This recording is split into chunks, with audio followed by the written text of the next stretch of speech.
नमस्कार, आप देख रहे हैं मनी सेंट्रल और मैं हूं आपके साथ विशाल शर्मा। क्या 8वें वेतन आयोग सिर्फ सैलरी पेंशन बढ़ाने तक सीमित है? अगर आपका जवाब हां है तो आपको पूरी सच्चाई जाननी चाहिए, क्योंकि खबर यह आ रही है कि इस बार सिर्फ बेसिक पे या फिटमेंट फैक्टर ही नहीं बल्कि कई चीजों में जो है बड़े बदलाव हो सकते हैं। अब लाखों केंद्रीय सरकारी कर्मचारी और पेंशन भोगियों की नजर तो है आयोग की सिफारिशों पर टिकी हुई है। अब कौन से 5 बड़े बदलाव आपकी सैलरी और रिटायरमेंट पर सीधा असर डाल सकते हैं, आइए आसान भाषा में पूरी खबर को समझने की कोशिश करते हैं। पूरी चर्चा में शामिल होने के लिए हमारे साथ मौजूद है हमारे सहयोगी प्रवीण शर्मा सर। आपका मनी सेंटर में बहुत स्वागत है। थैंक यू विशाल। आज के शो में सबसे पहले कर्मचारियों की पूरी नौकरी और रिटायरमेंट सिस्टम में होने वाले बड़े बदलाव को जो है समझने की कोशिश करेंगे। इसके बाद एटीएम में कैश भरने की सर्विसेज जो है एक दिन के लिए जो है क्यों रुकी, इस मामले को समझेंगे और अंतिम में गोल्डमैन सैक्स का जो है नजरिया क्यों बदला, ये जानने की कोशिश करेंगे। तो चलिए बिना देर किए फटाफट करते हैं मनी सेंट्रल की शुरुआत। सर, 8वें वेतन आयोग को लेकर लेटेस्ट अपडेट जो है वो क्या है, वो हम आपसे समझने की कोशिश करेंगे। और भुवनेश्वर और जो कोलकाता में जो है कर्मचारी यूनियन के ये तमाम तरह के जो स्टेक होल्डर्स थे और 8वें वेतन आयोग की पूरी जो टीम के साथ जो बैठक चल रहा था, उसके क्या निष्कर्ष निकले, आगे कहाँ कहाँ बैठकें होंगी। और कहा जा रहा है कि बजट में टर्म्स ऑफ रेफरेंसेस में 5 कुछ जो बदलाव हैं उनकी बात की जा रही है। तो इसका क्या इम्प्लीकेशन होगा सैलरीड के लिए, पेंशनर्स के लिए? Over to you. नहीं, बिल्कुल। देखिए, जैसा आपने शुरुआत कही कि शुरुआत में कहा कि जो कोलकाता और भुवनेश्वर की बैठक में क्या महत्वपूर्ण बातें हुई, हम लोगों ने पहले भी इस पर चर्चा की कि जो मूलभूत मांगे हैं कर्मचारियों की, वो तकरीबन वैसी ही हैं जैसी तमाम मेमोरेंडम में तमाम जो इंटरेक्शन हुए हैं 8th पे कमीशन के साथ विचार, उसमें जिस तरह की मांगे की गई हैं। मोटे तौर पर जो एक बड़ी चीज़ आई है वो है कि साहब 18,000 की जो आपकी बेसिक सैलरी है उसको सीधा बढ़ाकर 4 गुना करके 72,000 कर दिया जाए। तो एक ये बड़ी जो बात सामने आ रही है निकलकर इन 2 जगहों की बैठकों में, वो आ रही है। उसके अलावा पेंशन को लेकर, भत्तों को लेकर तमाम तरह की डिमांड्स की गई हैं। कर्मचारियों ने अपनी तमाम सहूलियतों की यहाँ और अपनी कठिनाइयों की बात यहाँ आयोग के सामने की है। इस तरह की खबरें हैं। बाकी जो दूसरी जो आपका सवाल है कि साहब जो 8th पे कमीशन के जो टर्म्स ऑफ रेफरेंस हैं, उनमें ऐसे कौन से 5 बड़े बिंदु हैं या 5 बड़ी चीज़ें हैं जो पूरा का पूरा जो पे स्ट्रक्चर है कर्मचारियों का, उसमें आमूलचूल बदलाव कर सकते हैं। तो यहाँ शुरुआत जो है वो केवल और केवल बेसिक सैलरी में के साथ फिटमेंट फैक्टर को लेकर नहीं है। उसके साथ जो भत्ते हैं, दरअसल उनकी भी व्यापक तौर पर समीक्षा किए जाने की बात इस स्कोप में जो इनके जो 8th पे कमीशन का कामकाज है उसके दायरे में रखी गई है। ओके। तो यहाँ आपका HRA हो गया, DA हो गया, TA हो गया और तमाम तरह के जो दूसरे भत्ते मिलते हैं बच्चों की पढ़ाई से जुड़े हों या बाकी भत्ते हों, अलग अलग जगह के कर्मचारियों को मिलने वाले अलग अलग जो आप एक बार चर्चा भी कर रहे थे प्रवीण सर की जो दुर्गम इलाकों में जो कर्मचारी कार्यरत होते हैं उनकी भी अपनी एक स्पेशल डिमांड होती है और उनका भी एक पक्ष आया था सर, जिसको हम लोगों ने जो है मनी सेंटर में डिस्कस किया था। तो वो उन तमाम भत्तों की समीक्षा करने की बात है। उनमें पात्रता शर्तें क्या हैं, क्या बदलाव किए जा सकते हैं, इनमें जो सहूलियतें हैं क्या उनका विस्तार किया जा सकता है, क्या कुछ नए भत्ते जोड़े जा सकते हैं या कुछ भत्तों को क्लब किया जा सकता है। तो ऐसी तमाम चीज़ें सिर्फ और सिर्फ जो भत्तों वाला एक मसला है वहाँ पर विशाल देखा जा सकता है। लेकिन सर, भत्तों की बात हो रही तो एक सवाल मैं आपसे इसलिए भी पूछना चाहूँगा कि कई मीडिया रिपोर्ट्स ये आई कि जो 8वें वेतन आयोग की जो सिफारिशें हैं वो 1 जनवरी भले 2026 से मिले, लेकिन एक बात आती थी कि भत्तों पर जो है मार पड़ जाती है। भले वो एरियर मिल जाता है, बढ़ी हुई सैलरी पेंशन की मैं बात कर रहा हूँ, 18 महीने बाद हो या 2 साल के बाद मिले, तो कई पक्ष ये कहते हुए दिखे थे कि उसमें तो जो है बढ़ी हुई सैलरी पेंशन तो मिल जाती है लेकिन भत्तों के फ्रंट पर हमें बड़ा नुकसान होता है। वो भी कहानी क्या इसमें जोड़कर देखा जा सकता है? देखिए, वो मसला एक तरह से मुझे लगता है कि अलग है इस वजह से क्योंकि सरकार जब बढ़ोतरी करने का ऐलान करेगी, मान लीजिए एक जो जनवरी 2026 से बड़ी सैलरी के मिलने की बात है और इस पीरियड से लेकर जिस पीरियड को या जिस तारीख को सरकार लागू करेगी उस तारीख तक के पीरियड का आपको एरियर के तौर पर मिलेगा। लेकिन क्या उसमें तमाम दूसरे DA को अगर छोड़ दें तो क्या तमाम जो दूसरे भत्ते हैं, HRA है या और इस तरह की जो दूसरी चीज़ें, क्या वो इसमें इंक्लूड होकर मिलेंगे, क्या वो एरियर का पार्ट बनेंगे या नहीं, ये एक मसला। और इसी को लेकर सवाल उठाए जा रहे थे कि साहब अच्छा खासा नुकसान कर्मचारियों को इन भत्तों के चूंकि साथ में न मिलने को लेकर है एरियर के तौर पर, उसका होने वाला है उनको। चलिए सर आगे बढ़ते हैं। इसमें एक पॉइंट ये भी आ रहा है प्रवीण सर कि अच्छा काम करने वाले को जो है ज़्यादा फायदा मिल सकता है। आयोग ऐसा व्यवस्था बनाने की सोच रहा है कि जिसमें बोनस सिस्टम जो है उसकी समीक्षा होगी, अच्छे काम करने वाले को ज़्यादा इनाम मिलेगा, परफॉर्मेंस के आधार पर जो है इंसेंटिव दिया जाएगा। कर्मचारियों की जो बात कही जा रही है कि उनकी जो है कार्य की जो क्षमता है वो भी बढ़ सकती है। इस फैक्टर को कैसे देख रहे हैं? और इसका मुझे कहीं ना कहीं हिंट लग रहा है कि प्राइवेट सेक्टर वाली बात से जोड़ने की तो कहीं बात नहीं है। बिल्कुल, ये एक महत्वपूर्ण बिंदु है और इस पर 8th पे कमीशन का फोकस भी रहना चाहिए कि इंसेंटिव जो आप देते हैं या बोनस जो है वो परफॉर्मेंस से आपका लिंक होना चाहिए, जैसा प्राइवेट सेक्टर में होता है। आप जिस तरह का काम करते हैं, आपका कार्य क्षेत्र में जिस तरह का परफॉर्मेंस है, उसके आधार पर आपकी रेटिंग की जानी चाहिए किसी भी सरकारी कर्मचारी की। अगर कोई उस अच्छी गुणवत्ता का काम नहीं कर रहा तो उनकी रेटिंग कम हो, जो ज़्यादा काम कर रहे हैं। आप एक ही सिस्टम में मौजूद अलग अलग लोगों को एनकरेज कैसे कर सकते हैं, ये भी चीज़ यहाँ पर डिपेंड करती है कि आप इन जो परफॉर्मेंस लिंक इंसेंटिव हैं या बोनस हैं, इनको लेकर किस तरह के नए नियम बनाए जाते हैं। लेकिन उन लोगों का क्या असर? जैसे हाल फिलहाल में जो एक खबर आई थी कि ARTO साहब के यहाँ अगर छापा पड़ा तो 18 किलो 13 किलो सोना मिल रहा है, मतलब 10-10 करोड़ 20-20 करोड़ के आसपास कैश मिल रहा है। IPS को अगर रेट माना जा रहा है, IPS अफसर को, तो 3-3 करोड़ का वो कैश लेते हुए पकड़े जा रहे हैं। IRS के यहाँ अगर छापा पड़ा, तमाम देश के में ब्यूरोक्रेटिक जो है जहाँ पर छापेमारी चलती है, जो है घूस वाला जो मामला होता है, उन लोगों को क्या किस तरह की सजा वाली प्रावधान भी देखने को मिलेगा या नहीं मिलेगा? नहीं, देखिए अच्छा काम करने के लिए तो ठीक है कि आप बोनस नहीं, बिल्कुल उसमें सरकार के पास ये, और सरकार को सख्ती से इस पर काम करना चाहिए, विभागों को भी काम करना चाहिए जो अलग अलग विभाग हैं, कि जहां आपको इस तरीके के मिसकंडक्ट के मामले सामने आते हैं, चाहे ब्राइबरी रिलेटेड हो या कॉन्फ्लिक्ट ऑफ इंटरेस्ट की चीज़ें हों, भाई भतीजा बात से जुड़ी हुई चीज़ें हैं कि सब अपने रिश्तेदार को ठेके दे दिए या दिलवा दिए या उनकी कंपनियों से काम लेना, इस तरह के अगर मामले सामने आते हैं तो वहाँ इन सभी मसलों में सरकारी नौकरी को बेहद वल्नरेबल बनाया जाना चाहिए। जी, मामला सामने आता है, आपको ऐसे कर्मचारियों को, ऐसे अफसरों को, सरकार को कोशिश करनी चाहिए कि तत्काल निकाल कर बाहर किया जाए। सर इससे रिलेटेड अगर जितनी भी आप वीडियोस देखिएगा, माफ़ी चाहूँगा आपको रोक रहा हूँ, जो करप्शन रिलेटेड जो वीडियोस जो चलती हैं, जिनको लोग जनता देखती भी है, उनके अगर आप कमेंट सेक्शन को खोलिएगा सर, तो उसमें तमाम कमेंट्स अधिकांश ये लिखे रहेंगे कि अरे छोड़िए ना सर, पकड़ाया है, रेड पड़ा है, छोड़िए, इनको 6 महीने के बाद जो अच्छी पोस्टिंग मिल जाएगी, सिर्फ सस्पेंड नहीं तो हुए हैं। इस तरह के जो है आरोप जो है जनता लगाती है। तो ऐसे कई मामले भी हैं जहाँ पर जो जिन पर बड़े आरोप लगे, घोटालों के आरोप लगे, जो जेल गए अफसर और उसके बाद जब छूटे, जब उनका सस्पेंशन ख़त्म किया तो उसके बाद उठाकर उनको कोई अच्छी प्लम पोस्टिंग फिर से दे दी गई। तो ये चूँकि पूरा एक सिस्टम में जो मौजूद एक बड़ी जो गड़बड़ी है वो दिखाती है।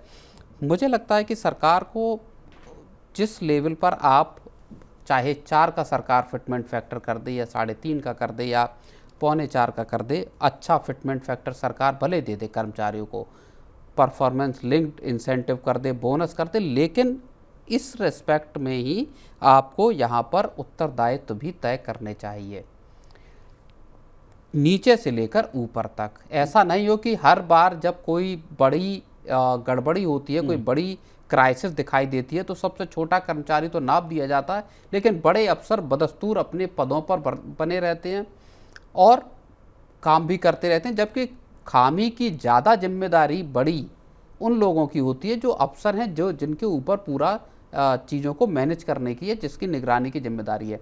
वहाँ कुछ नहीं होता। तो मेरा कहना ये है कि यहाँ साफ तौर पर आपको बर्खास्तगी, साफ तौर पर सर्विस से बाहर करना, रिकवरी, इस तरह के कड़े दंड जो है सरकार को यहाँ सुनिश्चित करने चाहिए। जैसे ही इस तरह के मामले आते हैं, आपको तत्काल ऐसे अफसरों पर कड़ी से कड़ी कार्रवाई यहाँ पर सुनिश्चित आपने करनी बहुत चाहिए। अच्छा एक सुझाव दिया सर कि with great power comes the great responsibility and the accountability, इनको जो है सुनिश्चित करना चाहिए। चलिए आगे बढ़ते हैं सर, अब पेंशन वेंशन की भी बात कर लेते हैं सर। एनपीएस, यूपीएस पेंशन और ग्रेचुटी में भी जो है बड़े बदलाव संभव है। कहा जा रहा है कि आयोग ये समीक्षा कर रहा है प्रवीण सर कि एनपीएस, यूपीएस पेंशन जो है डेथ कम रिटायरमेंट ग्रेचुटी और रिटायरमेंट के अन्य लाभ में जो है क्या क्या बदलाव किए जा सकते हैं। तो ये मुद्दा ज़्यादा बड़ा है, इस पर आप कुछ अगर अपनी टिप्पणी करें।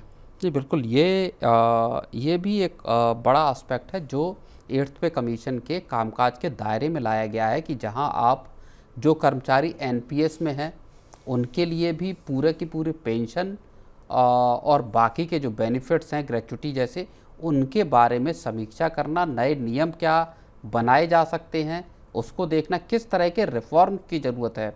क्योंकि पेंशन एक ऐसा मसला है जो सरकार के गले की हड्डी बहुत लंबे वक्त से बना हुआ, लगातार मांग चली आ रही है आप पुरानी पेंशन को लेकर, और सरकार यूपीएस भी लेकर आई। क्या यूपीएस को लेकर भी कुछ नई बातें 8th पे कमीशन कह सकता है? क्या सरकार को कुछ ऐसे सुझाव दिए जा सकते हैं जिसमें जो पुरानी पेंशन की मांग की जा रही है उसको वो एक तरह से मैं कहूँगा एकोमोडेट कर पाने की का रास्ता खोलते हों?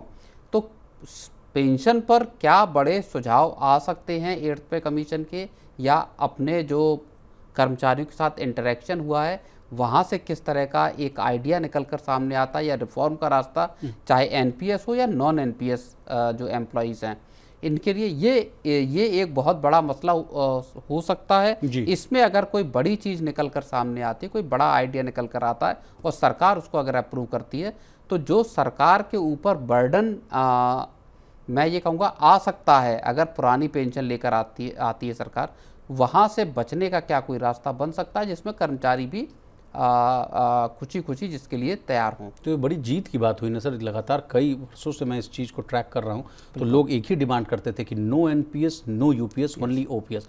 उनके लिए बड़ी जीत है, क्योंकि जब आप कह रहे हैं सर कि पुरानी पेंशन और नई पेंशन में जो खामियां हैं उनको दूर करने की कोशिश की जाएगी, तो बड़ी बात है सर। हाँ देखिए, लेकिन 8th पे कमीशन का ये सुझाव हो सकते हैं, सिफारिशें हो सकती हैं कि ऐसा किया जाए। जाहिर तौर पर इससे बल जरूर मिलेगा। सरकार कितना मानती है इन बातों को, पेंशन को लेकर सरकार अगर कुछ बड़े सुझाव या बड़ी सिफारिशें आती, सरकार उनको कितना मानती है। मान लीजिए सरकार फिटमेंट फैक्टर, एचआरए या बाकी भत्तों को लेकर चीज़ें मानती, लेकिन पेंशन से जुड़े हुए सुझावों को सरकार खारिज न भी करे, लेकिन ठंडे बस्ते में डाल दे कि ठीक है इन पर बाद में विचार किया जाएगा, तो ये सरकार पर भी बहुत हद तक डिपेंड करेगा विशाल। चलिए सर, अंतिम पॉइंट ये आ रहा है सर कि प्राइवेट सेक्टर की सैलरी से भी जो है तुलना की जा सकती है, कंपैरिजन किया जा सकता है। और वो क्या तुलना होगी सर कि सरकारी कंपनी यानी सीपीएसयूज और प्राइवेट सेक्टर के लोग जो है इन दोनों से जो है कंपैरिजन होगा। तो इसका उद्देश्य क्या होगा सर, ये भी हम आपसे समझना चाहेंगे। देखिए, पीएसयूज के साथ अगर आप कंपेयर कर रहे हैं तो एक जो रेशनल अप्रोच है सैलरी हाइक की, वो यहाँ पर निकल कर सामने आ सकती है केंद्र सरकार के कर्मचारियों की।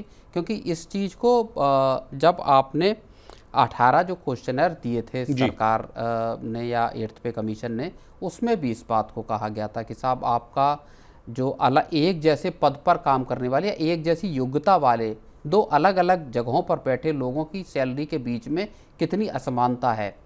तो यहाँ एक समान सैलरी लेकर आने की व्यवस्था को शायद 8th पे कमीशन सोच रहा होगा, और इसीलिए न केवल पीएसयू में मौजूद कर्मचारियों की सैलरी बल्कि प्राइवेट सेक्टर के कर्मचारियों की सैलरी के साथ भी उसका मिलान करने की कोशिश की जाएगी, ताकि एक तर्कसंगत सैलरी स्ट्रक्चर यहाँ पर तैयार किया जा सके। बेसिकली ये पे पैरिटी वाला मामला है। एग्जैक्टली। चलिए सर, अंतिम बात ये आ रही है कि अंतिम रिपोर्ट से पहले जो है अंतरिम रिपोर्ट भी आ सकती है। ये बात मुझे नहीं समझ में आ रही सर।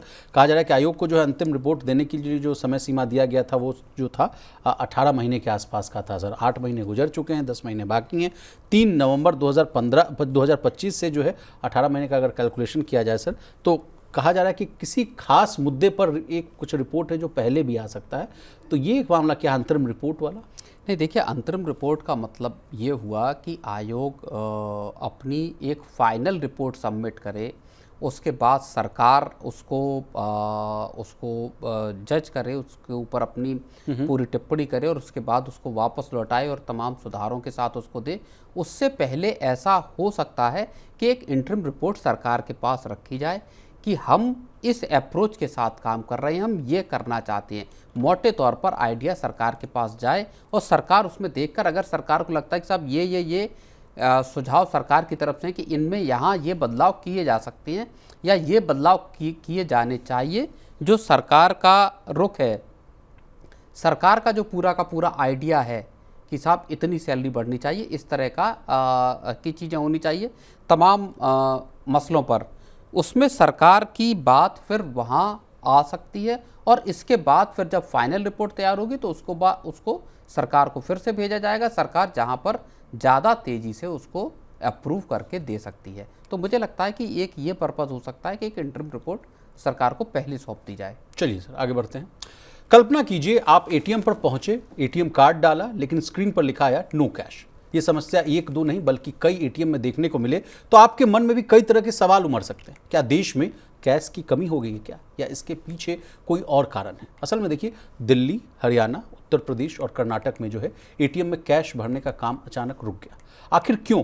कैश लॉजिस्टिक कंपनियों ने सेवाएं यानी जो सर्विसेज है वो रोक दी, और क्यों सरकारी बैंकों के एटीएम पर अभी भी खतरा बना हुआ है? प्रवीण सर का रुख करेंगे। सर, कुछ दिन पहले भी हम लोगों ने जो है इस मुद्दे पर जो है चर्चा करने की कोशिश की थी। फिर देखिए ये स्ट्राइक और इसके पीछे जहाँ तक मैंने इस खबर को देखा वही बात आ रही है कि तमाम कई राज्यों में जो है तमाम लोगों ने जो धरना प्रदर्शन किया, रोड पर आगजनी की, तो जो है न्यूनतम वेतन बढ़ गया, हम लोगों का नहीं बढ़ा है। इस वजह से क्या सर्विसेज रुकी है, कोई और फैक्टर है? नहीं, ये मसला ये नहीं है कि जो वेज बढ़ाए जाने की मांग को लेकर दरअसल ये नहीं है। ये मसला है जो कैश को हैंडल करते हैं, कैश मैनेजमेंट करती हैं कंपनियां, उनके और बैंकों के बीच का। ओके।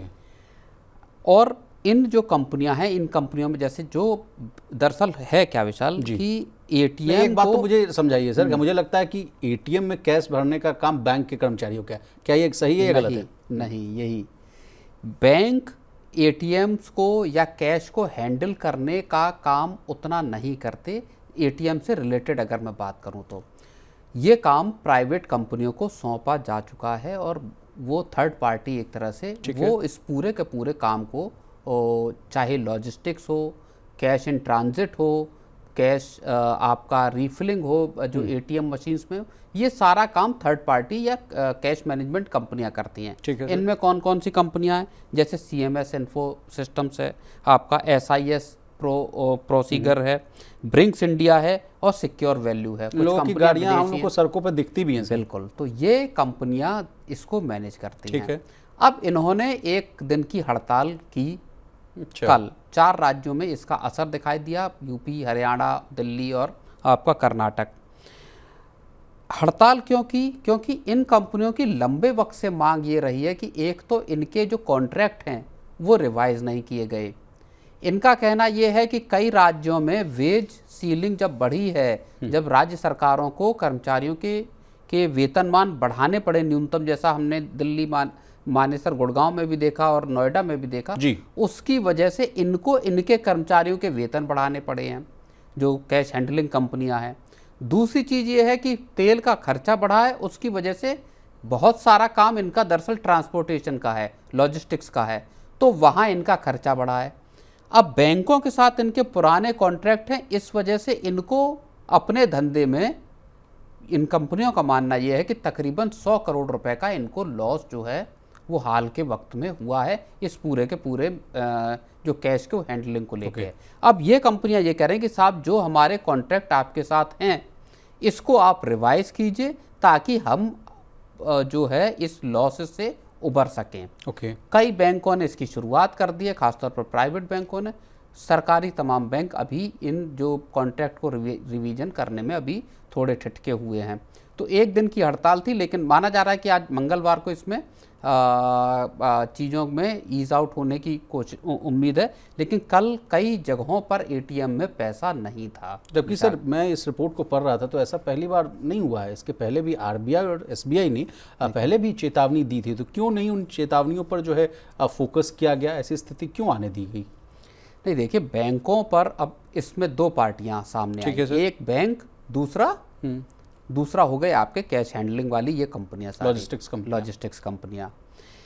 बैंकों को आप हैरान रह जाएंगे, हम कई बार खबरें इस तरह की करते हैं कि साहब बैंक बहुत सारा पैसा कमाते हैं, एटीएम पर आपको जो एक तय लिमिट है उसके बाद जब आप पैसा निकालते हो 23 रुपये पर ट्रांजैक्शन प्लस जीएसटी बैंक आपसे वसूलते हैं।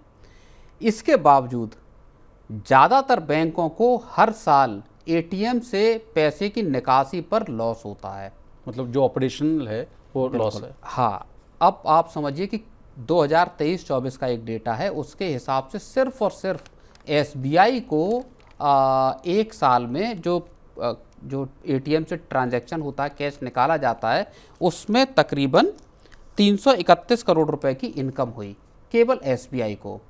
बाकी के जितने सरकारी 11 बैंक हैं उनको सबको मिलाओ तो एक साल में तकरीबन 1000 करोड़ रुपए का लॉस हुआ।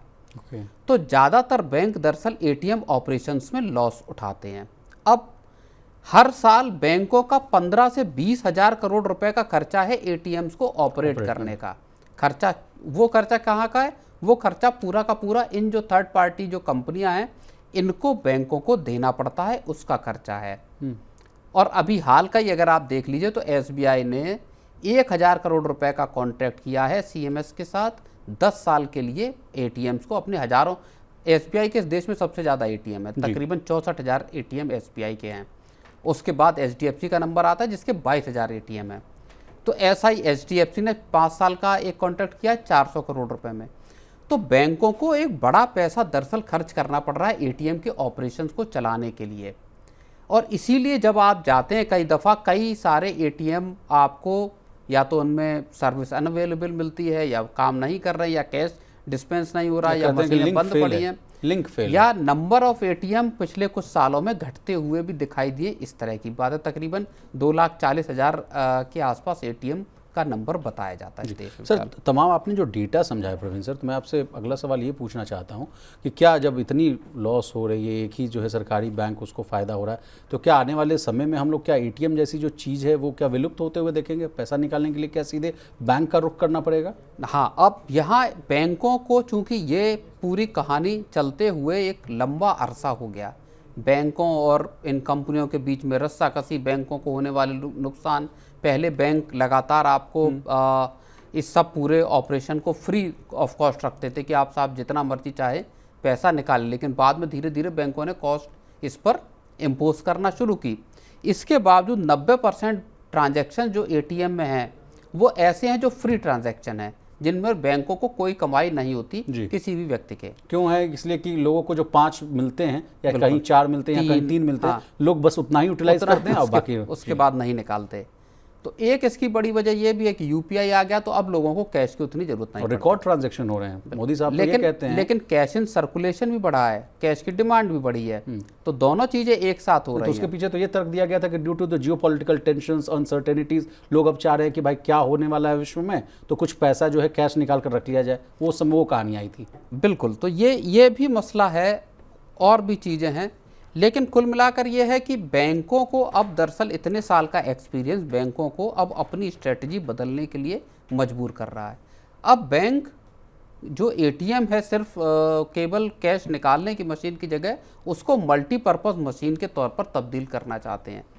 नई मशीनें ऐसी लगाना चाहते हैं जिनके जरिए बैंक कई सारे काम कर सकें। और यही से मेरा अगला प्रश्न ये है सर कि अब क्या जो कैश रिसाइकलर्स वाला जो मामला है वो सामने आता हुआ दिखेगा? क्योंकि खबरें ये आ रही हैं कि ये जो है कैश रिसाइकलर्स ये एटीएम की जगह ले लेंगे। ये क्या एक नया मामला है सर? अंतिम नहीं, नया नहीं है, ये मशीनें पहले से मौजूद हैं, कुछ जगह पे एक व्यापक तौर पर मशीन होता क्या है सर, पहले ये समझाइए। नहीं, ये ऐसी मशीन है जहां न केवल आप कैश विड्रॉ कर सकते हैं बल्कि कैश डिपॉजिट भी कर सकते हैं। अपने आसपास अगर आप देखेंगे हो सकता है कुछ बैंकों की इस तरह की आपको मशीनें मिलें जहां न केवल आप विड्रॉ कर सकें बल्कि पैसा डिपॉजिट भी कर सकें।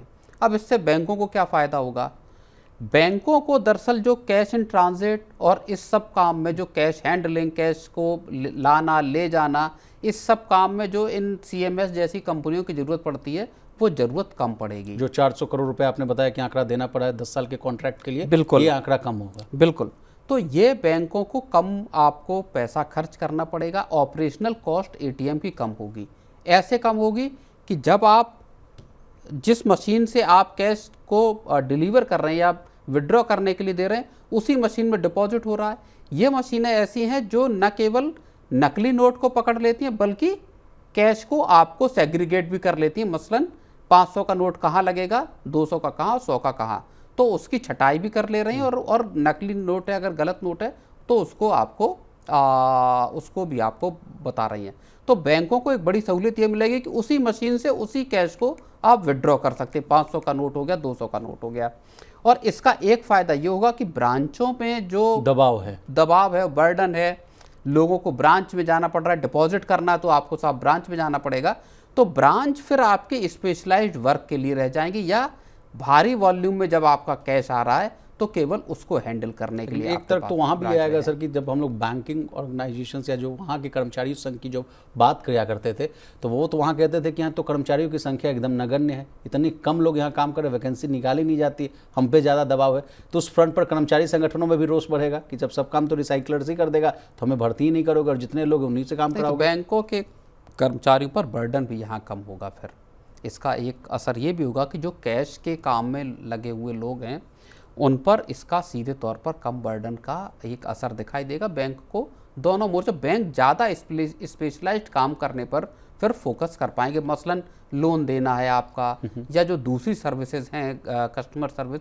वो देने में बैंक ज़्यादा तेजी अच्छी तरह से काम कर और आप तो मनी सेंटर में बता भी रहे थे सर कि अब बैंक जो है एसेट मैनेजमेंट कंपनी की तरह भी जो है उनके रोल को भी जो है अदा करने की प्लानिंग कर रही है, क्योंकि कासा से उनका काम चल नहीं रहा है, डिपॉजिट्स आ नहीं रहे और लोन की डिमांड बढ़ती चली जा रही है, तो इसलिए उनको भी जो है अलग अलग धंधे पर ध्यान देना पड़ेगा, तो उन सब जगहों पर ज़्यादा वो फोकस कर पाएंगे। चलिए सर आगे बढ़ते हैं। शेयर बाजार के निवेशकों के लिए एक बेहद शानदार खबर आ रही है। दुनिया की दिग्गज ब्रोकरेज फर्म गोल्डमैन सैक्स की एक रिपोर्ट आई। रिपोर्ट में कहा गया कि भारतीय शेयर बाजार में जल्द ही एक बड़ी तेजी देखने को मिल सकती है। फर्म का कहना है कि जून 2027 तक निफ्टी 50 इंडेक्स जो है 26,500 के नए ऐतिहासिक स्तर को जो है छू लेगा, जो इसके जो है मौजूदा रिकॉर्ड हाई से काफ़ी ऊपर। करंटली प्रवीण सर निफ्टी जो है 24,000 के लेवल के आसपास ट्रेड कर रहा है। तो प्रवीण सर किन किन फैक्टर्स के दम पर मौजूदा स्तर से जो है निफ्टी में करीब 10% की जो है तेजी आएगी, आपसे हम समझने की कोशिश करेंगे। सर क्या इनका रुख बदल गया? सर पहले तो ये कह रहे थे कि बड़ा हॉकिश स्टैंस था, उनको तमाम तरह की दिक्कतें दिख रही थी, ग्लोबल अनसर्टेनिटीज़, क्या हो सकता है, अब क्या चीज़ें बदल गई? नहीं, देखिए गोल्डमैन सैक्स ऑप्टिमिस्ट अप्रोच के साथ दिखाई दे रहे हैं उनके जो एनालिस्ट हैं कि भारत का मार्केट जो है वो अब तक एक लार्जली अंडरवेट रहा पूरे दूसरे मार्केट्स के मुकाबले, और इसीलिए यहाँ जो विदेशी इन्वेस्टर्स हैं उनके लिए एक यहाँ बड़ा रूम दिखाई दे रहा है इन्वेस्टमेंट का। तो और पिछले अगर आप कुछ वक्त को देखेंगे तो उसमें स्थितियाँ भी पलटती हुई दिखाई दी। मार्केट के लिहाज से अगर आप देखेंगे जुलाई में ही एफपीआईज़ ने जो है वो 18,314 करोड़ रुपए के नेट इक्विटी परचेज किया है, जो कि फरवरी के बाद दूसरा महीना ऐसा रहा जहाँ पे कि इतना नेट बाइंग दिखाई दी है। और ये एक बड़ा फैक्टर है जिसकी वजह से अब लग रहा है कि क्या एफपीआई या विदेशी इन्वेस्टर जो है वो भारत में वापसी करते हुए दिखाई दे रहे हैं। जी आपने ठीक कहा सर कि महज एक हफ्ते में जो है $1 अरब से ज़्यादा के शेयर खरीदे गए हैं एफआईएस की तरफ से, और रुपया भी थोड़ा स्थिर हुआ है और बेहतर कॉर्पोरेट आय इनकम की उम्मीदों के कारण जो है विदेशी फंड्स जो हैं वो लगातार खरीदारी करते हुए दिख रहे हैं। लेकिन सर ये तो बात होगी कुछ गुडी बात, लेकिन अब जो दो फैक्टर्स जिन पर मैं आपसे चर्चा करना चाहूँगा, एक WPI इन्फ्लेशन को लेकर जो खबरें आ रही हैं कि 9.87 पर पहुँच गई है, जो पिछले महीने 9.68 के आसपास थी, और जो CPI की जो मैं बात कर रहा हूँ, CPI का भी जो आंकड़ा आ गया है सर, अब वो भी जो है 4.4% के आसपास है। तो यानी जो रिलैक्सिंग जो लेवल था 4% उसके ऊपर है। क्या ये दोनों आंकड़े किसी भी चीज़ को जो समझने में, पॉलिसी मेकिंग में कुछ इफेक्ट कर सकते हैं सर? नहीं, देखिए गोल्डमैन सैक्स की रिपोर्ट में भी इस बात को कहा गया है कि भले ये चीज़ें दिखाई दे रही हैं कि एफपीआईज़ के वापस आने का रास्ता है, लेकिन कुछ कंसर्न भी है। और कंसर्न है कि साहब अर्निंग डाउनग्रेड जो इंडियन कंपनीज़ की है उसको लेकर एक चिंता है। एक चिंता इस बात को लेकर है कि अब जब आपके जून क्वार्टर के रिजल्ट आना शुरू होंगे तो वहाँ कंपनियों की अर्निंग्स किस तरह की रहती है, जो जिस तरह के पूरा का पूरा फरवरी से लेकर अब तक का पूरा एक पीरियड रहा जहाँ पर कि जियोपॉलिटिकल टेंशन्स लगातार दिखाई दी, उसका असर कंपनियों की अर्निंग्स पर किस तरह का दिखाई देगा। एक बात ये कही गई कि जो भारत का मार्केट जो है वो ग्रोथ वैल्यूएशन मिक्स में आपका दूसरे मार्केट्स के मुकाबले कम एट्रैक्टिव जान पड़ता है, तो ये एक बड़ा रिस्क है। अब इसके साथ आप जो चाहे आप रिटेल के नंबर को देख लीजिए या फिर आप होलसेल का नंबर देख लीजिए आप इन्फ्लेशन का, और उसके साथ आप जियोपॉलिटिकल टेंशन, और एक और चीज़ जो बड़ी जो महत्वपूर्ण है वो है क्रूड के दाम। क्रूड फिर से उछलकर $85 पर बैरल पर पहुंच गया है, और कई जो एनालिस्ट हैं उनका कहना ये है कि साहब अगर $100 पर बैरल पर क्रूड पहुंच गया तो भारत के लिए फिर अभी $85 पर भारत के लिए उतनी मुश्किलें तब भी नहीं है, लेकिन अगर $100 के आसपास क्रूड पहुंचा तो भारत के लिए हर तरह से यहाँ पर मुश्किलें फिर से पैदा हो जाएंगी। और सर मेरे पास थोक महंगाई के 6 महीने का आंकड़ा है सर। जनवरी में ये 1.81 के आसपास हुआ करता था, फरवरी में ये 2.13 हुआ, मार्च में 3.88, और देखिए अप्रैल में ये शूट अप होकर 8.26 और मई में 9.68 और अब तो देखिए 9.87। ये जो ग्राफ में जो मतलब मैं सडन जो स्पाइक देख रहा हूँ सर, इसके पीछे सिर्फ और सिर्फ एक ही कारण है, जो पॉलिटिकल टेंशंस, क्रूड ऑयल की महंगी कीमतें और रुपए का डिवैल्यूएशन। नहीं, बिल्कुल देखिए, एक तो बड़ा फैक्टर इम्पोर्टेड इन्फ्लेशन का है, जिसमें आप चाहे तो क्रूड का दाम ऐड कर लीजिए, बाकी के जो आर्टिकल हैं उनकी महंगाई है जो इस पूरी की पूरी जंग की वजह से महंगी हुई, तो एक वो मसला है।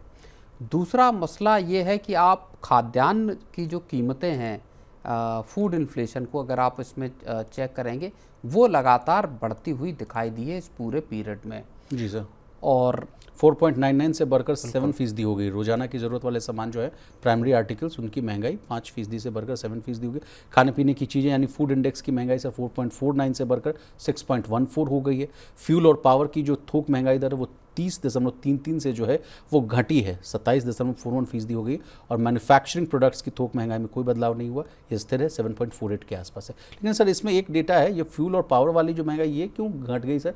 क्या लोगों ने क्या फ्यूल और पावर इन तमाम चीज़ों की जो खपत कम कर दी क्या? नहीं, मुझे लगता है कि डिमांड के साथ साथ आपका जो आउटपुट है या प्रोडक्शन है उसमें इजाफा ज़्यादा हुआ। और एक बड़ी चीज़ ये है कि जिस तरह का रिन्यूएबल एनर्जी को लेकर जिस तरह का एक अपटिक हमने देखा है वहाँ पर, वो मुझे लगता है कि इसमें एक बड़ी मददगार साबित हो रहा होगा फ्यूल और पावर की महंगाई को लेकर। ओके, चलिए अब जाते जाते जो गोल्डमैन सैक्स ने जो 15 शेयरों पर दाव लगाने की बात कही है, ये एक वैल्यू एडिशन है, वो भी ले लीजिए। देखिए 15 स्टॉक्स की बात की गई, Reliance Industries, HDFC Bank, Adani Enterprises, Adani Power, Kotak Mahindra Bank, NTPC, HAL यानी Hindustan Aeronauticals, Eternal, Power Grid, Adani Green, InterGlobe Aviation, HDFC Life Insurance, Indian Hotels, Mazagon Dock और मेक माई ट्रिप। इन तमाम 15 स्टॉक्स पर जो है गोल्डमैन सैक्स बुलिश है सर। तो कुछ और ऐड करना चाहेंगे या वाइंड अप करें सर गोल्डमैन सैक्स इस रिपोर्ट पर सर? नहीं, देखिए इस वक्त अब चूंकि देखिए मार्केट में अभी भले 18,000 करोड़ का इन्वेस्टमेंट आया हमारे पास एफपीआईज़ का, लेकिन अगर आप 2026 के आंकड़े ओवरऑल अगर आप देखेंगे तो तकरीबन 2,56,000 करोड़ की एफपीआईज़ की निकासी रही है एक साल में। तो ये बड़ी निकासी है, और उसके साथ अगर 10% आ भी गया सर 18,000 करोड़ के आसपास का, तो अभी बहुत जो है ऊँट के मुंह में जीरे के टाइप का है। बिल्कुल। और जो जिस तरह के हालात फिर से बदले हैं जियोपॉलिटिक्स में, आप अगर स्टेट ऑफ हॉर्मुज़ को देखेंगे, अमेरिका ने फिर से अपना ब्लॉकेड जो है वो इम्पोज कर दिया है, किसी भी जहाज़ के आने जाने पर पाबंदी लगा दी है। और सऊदी अरब से लेकर आप समझिए कि हुथीज़ के अटैक हों या ईरान जिस तरह से बहरीन और तमाम जगह यूएई तमाम जगहों पर मिसाइल अटैक कर रहा है, एक बार फिर से लड़ाई नए सिरे पर छिड़ती हुई दिखाई दे रही है। और ये एक बड़ा ऐसा फैक्टर है जो फिर से सारी चीज़ों को जो थमती नज़र आ रही थी। पिछले महीने ही दोनों देशों के बीच, अमेरिका और ईरान के बीच में एक सहमति बनी थी कि साहब अब लड़ाई नहीं लड़ी जाएगी। 21 दिन में नहीं टिक पाए सर ये लोग, और अब जो लड़ाई दोबारा फिर से छिड़ रही है, हो सकता है इसके बाद इसमें और एस्केलेशन दिखाई दे दोनों पक्षों के बीच में। और ये भारत के लिए एक मुश्किल फिर से वक्त, जैसा पहले हमने देखा भारत के लिए क्रूड हो, चाहे आप गैस को ले लीजिए, गैस की सप्लाई हो, इन तमाम चीज़ों के लिए फिर से एक अनसर्टेन दौर पैदा कर सकता है। एक बड़ी दुखद खबर ये भी आ रही है सर कि एक भारतीय नागरिक की मौत भी हो गई है सर। उस पर जो है राजनायक साहब को जो तलब भी किया गया, तो क्या सिर्फ हम लोग तलब खेलते रहेंगे सर, या हम लोग क्यों पिस रहे हैं सर? नहीं, देखिए अब आपका एक बड़ा तबका है जो बाहर इन गल्फ कंट्रीज़ में या खाड़ी देशों में काम करता है। सर वहाँ से रेमिटांस भी तो आपको बढ़ के भेजता है, नंबर 1 है हम लोग रेमिटांस के मामले में। तो इस तरह के जब जियोपॉलिटिकल टेंशन है तो उसमें इस तरह के डैमेजेस कई बार हो जाते हैं जब आपके मजदूर, जब आपके कर्मचारी वहाँ काम कर रहे हैं। और जिस तरह की ये सीज़ फायर जिस तरह से टूटा, वो वाकई दुखद खबर है कि एक व्यक्ति की जान गई। लेकिन सरकारों के पास, चूंकि भारत सरकार इसमें एक न्यूट्रल, भारत का अगर आप पक्ष देखेंगे तो एक न्यूट्रल पक्ष के तौर पर, और लगातार भारत कहता रहा है कि ये लड़ाई रुकनी चाहिए, ये एस्केलेट नहीं, जंग होनी चाहिए, स्टेट ऑफ हॉर्मुज खुलना चाहिए। तो भारत का पक्ष हमेशा से इसी चीज़ को लेकर रहा है। चलिए प्रवीण सर, आपका बहुत शुक्रिया, आपने कीमती समय निकाला, तमाम विषय को बहुत ही आसान भाषा में विस्तार से समझाने की कोशिश की। तो आज के मनी सेंटर में बस इतना ही। इसी तरह देश, दुनिया और बिजनेस जगत से जुड़ी तमाम ताज़ा तरीन खबरों के लिए बने रहिए हमारे साथ, देखते रहिए मनी 9।